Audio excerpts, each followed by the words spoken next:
नमस्कार, आप सभी लोगों को स्वागत on your own story telling platform Bol Dada Bol. My name is Nilanjan Dutta. After the disappointing results in the AFC Asian Cup, the big question is whether this is the end of the road for Indian football. As we said in our previous video, it is not the end of the road for Indian football.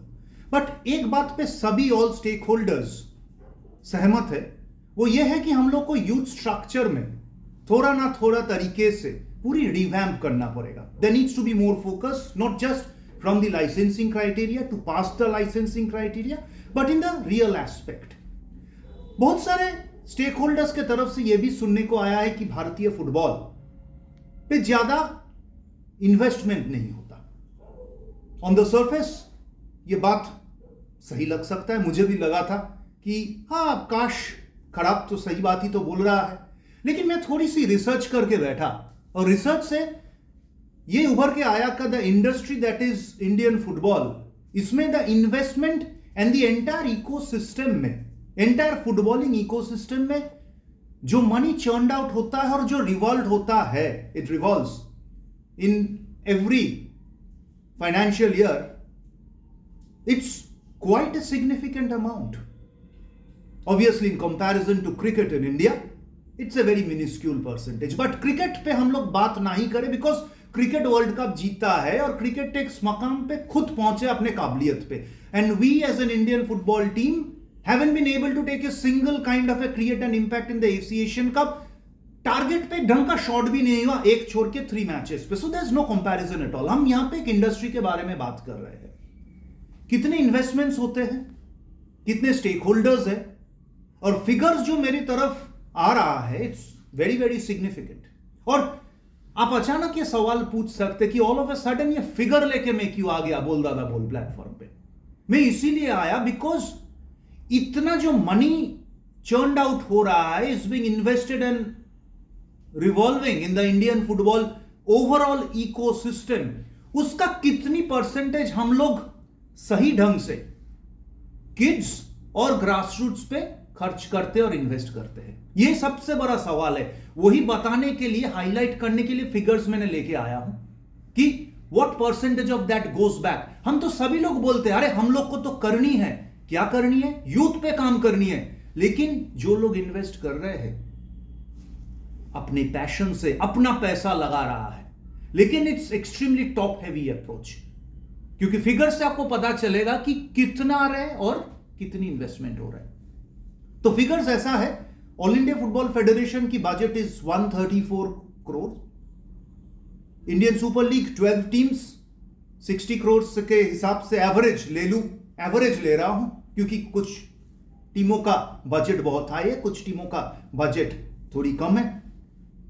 उस हिसाब से ये दोनों मिला के almost 950 crore ISL clubs and all India football federation की तरफ से money involve Indian football fraternity और इकोसिस्टम में मनी इज पंप्ड इन. कोई छोटी रकम नहीं है. अदर देन क्रिकेट आप देख लीजिए कितने पैसा है, और अभी भी खत्म नहीं हुआ है, अभी तो शुरुआत हुआ है. आई लीग 13 क्लब्स, एवरेज 5 करोड़ पर क्लब लिया है. This includes all operational cost, salaries, player recruitment, coaches recruitment, staff etcetera etcetera, promotional activities जो है, क्योंकि कुछ आई लीग क्लब्स का बजट थोड़ी हाई है, कुछ आई लीग क्लब्स का बजट थोड़ा कम है. तो 5 करोड़ के एवरेज से 65, 1019 करोड़, 1019 करोड़. आ जाते हैं स्टेट एसोसिएशंस पे. स्टेट एसोसिएशंस, लोग बहुत कंप्लेन है स्टेट एसोसिएशंस पे. कंप्लेन से ज्यादा मुझे लगता है कि भारत में यदि फुटबॉल आगे बढ़नी है, द फर्स्ट सीड्स और the first effort needs to come from the district associations and the state associations. ये मेरी पर्सपेक्टिव है. आप पर्सपेक्टिव से सहमत नहीं हो सकता है, ना भी हो, वो प्लीज अपना पर्सपेक्टिव डालिए. We would love to have ourselves enlightened always. तो 36 स्टेट एसोसिएशन को नेशनल चैंपियनशिप में senior, junior, men, women team देना पड़ता है. बहुत ही कम रकम लिया है मैंने, 2 करोड़ प्लस पर स्टेट एसोसिएशन. 72, तो 72 के साथ आपका हो गया है 1091, यानी ऑलमोस्ट 1100 करोड़ रुपए भारतीय फुटबॉल पे सिर्फ लोग स्पेंड कर रहा है. और यूथ सिस्टम के बारे में बात करें, हम लोग को देश में गलतफहमी है कि यूथ सिस्टम जब भी होते हैं सभी लोग सोच लेते कि all India football federation culprit है, ऑल इंडिया फुटबॉल फेडरेशन को यूथ सिस्टम स्ट्रक्चर को पूरी रिवैम्प करना है. Obviously, being the governing body of football in the country, the Football Federation obviously bears the flag for anything that goes wrong. But it's not the job entirety पे all India football federation का. हम लोग के देश में 2008 से जब youth development system officially launch हुआ था, head coach mister Bob Houghton, at that time the senior team head coach for the men's, Colm Joseph Toal the head coach youth development. उस टाइम से एक AIFF यूथ डेवलपमेंट प्रोग्राम चला है, जिस programme से उभर के बहुत सारे प्लेयर्स आए हैं. नाम ले लीजिए, बहुत सारे नेशनल टीम प्लेयर्स हैं. फर्स्ट बैच ऑफ एरोस से आप ले लीजिए, जो लोग इंडिया खेले थे, गुरप्रीत सांधू, जे लालपिकलुआ, राजू गायकवाड़, लालिंडिका रालते, जीबॉन सिंह, मिलन सिंह, शिल्टन डिसिल्वा, जुएल राजा शेख, जे का नाम बोले मननदीप सिंह, बाद में प्रीतम कोटाल, प्रणय हलदार जो सेकेंड एरोस का बैच था, प्रणय हलदार, शहनाज सिंह, ब्रैंडन यूथ डेवलपमेंट का पार्ट था, एरोस का पार्ट नहीं था, हलीचरण नारजारी, कुछ नेम्स ऐसे ही आ रहा है, Alwyn George, people who went on to play. तो और अभी आज के दिन पे जो अंडर 17 बैच था, उसमें अंडर 17 बैच ही नहीं, फीफा अंडर 17 वर्ल्ड कप का, all of them have been product of Indian Arrows. अब इस टीम को देख लीजिए, एशियन कप खेले थे, गुरप्रीत सांधू, विशाल कैथ, जस्ट रैंडम नेम्स, प्रीतम कोटाल, अनवर अली वजंदे, आकाश मिश्रा, सुरेश सिंह, राहुल केपी, दीपक टांगरी, विक्रम प्रताप सिंह, याद नहीं आ रहे और कौन, बहुत सारे और भी, Vikram Pratap Singh, then Brandon obviously, Anirudh Thapa, all of them have been part of the AIFF youth development product. Just random names में दिया है, I have missed many, no problem on that. तो एक ये सब AIFF youth development product ही है. क्लब के तरफ से आप इतनी सारी नंबर्स और प्लेयर्स जो क्लब्स ISL खेलते हैं, उनकी तरफ से आप प्लेयर्स बताइए जो कि हमारे देश में उभर के आए हैं. ऑब्वियसली यूथ डेवलपमेंट सिस्टम को रिवैम्प करनी है, बट फेडरेशन की तरफ से percentage has been invested and effort has been done. यही बात जो इन्वेस्टमेंट क्लबों की तरफ से आ रहे हैं, वो यदि हमको जाता है टुवर्ड्स द यूथ डेवलपमेंट, सोचिए क्या होगा. हम लोग आए थे अराउंड 1100 करोड़ में, 1091 CR में अटक गया था.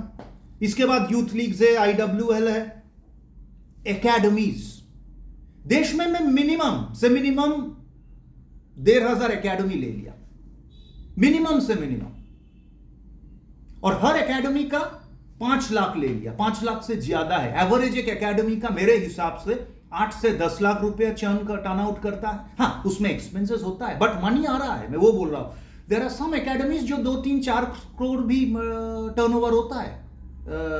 What do you say in a year? And obviously that's due to capable marketing, implementing the vision, efficient administration. तो फाइनेंशियल सस्टेनेबिलिटी तो खुद को बनाना है. अब किसी को दोष देके नहीं बोल सकते अरे वो कर रहा है मैं नहीं कर पा रहा हूं. We all need to be financially sustainable, or it depends on our own capabilities and the future plan which we have. Forward planning का बात है. तो मोटा मोटा ये एकेडमीज आप ले लीजिए.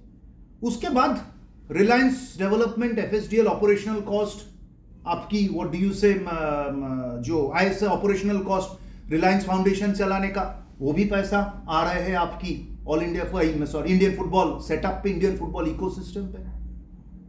करेंटली हम लोग का माननीय प्रधानमंत्री के लीडरशिप में खेलो इंडिया प्रोजेक्ट में फुटबॉल इज ए स्पोर्ट, वहां पे भी कुछ सब्सटैंशियल अमाउंट जाता है. तो मोटा मोटा आप सभी करके ले लीजिए, इट्स मेरे हिसाब से it's over 1600 crore rupees annually घूमता रहता है on A rotational basis in the Indian football ecosystem and setup. 1600 crore मेरे हिसाब से, may be more may be less. अभी फिर पुरानी, मेरा फर्स्ट सवाल पे आप लोग प्लीज वापस जाइए. How much of that is pumped into the youth system from all stakeholders? और सबसे कम बजट किसका? ऑल इंडिया फुटबॉल फेडरेशन का है, जो कि सबसे ज्यादा यूथ डेवलपमेंट इंडिया में किए है. मैं यहां पे कोई PR नहीं कर रहा हूं, मैं हकीकत बताता हूं. Always I have been extremely rational. जो सही है सही बताएंगे. We need to credit where it is due. हर लोग बोलेगा टीम तो नहीं जीत रहे, हम लोग का क्लब एलिजियंस हर किसी का अलग अलग है. Football is more of a club sport than a country sport. आपकी क्लब एलिजियंस अलग हो सकता है, मेरा क्लब एलिजियंस अलग है.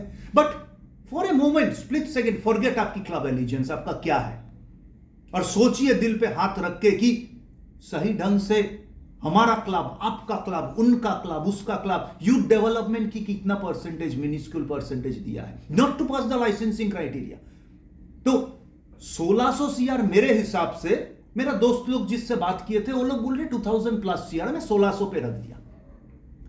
Isn't that sufficient money to make India a footballing nation?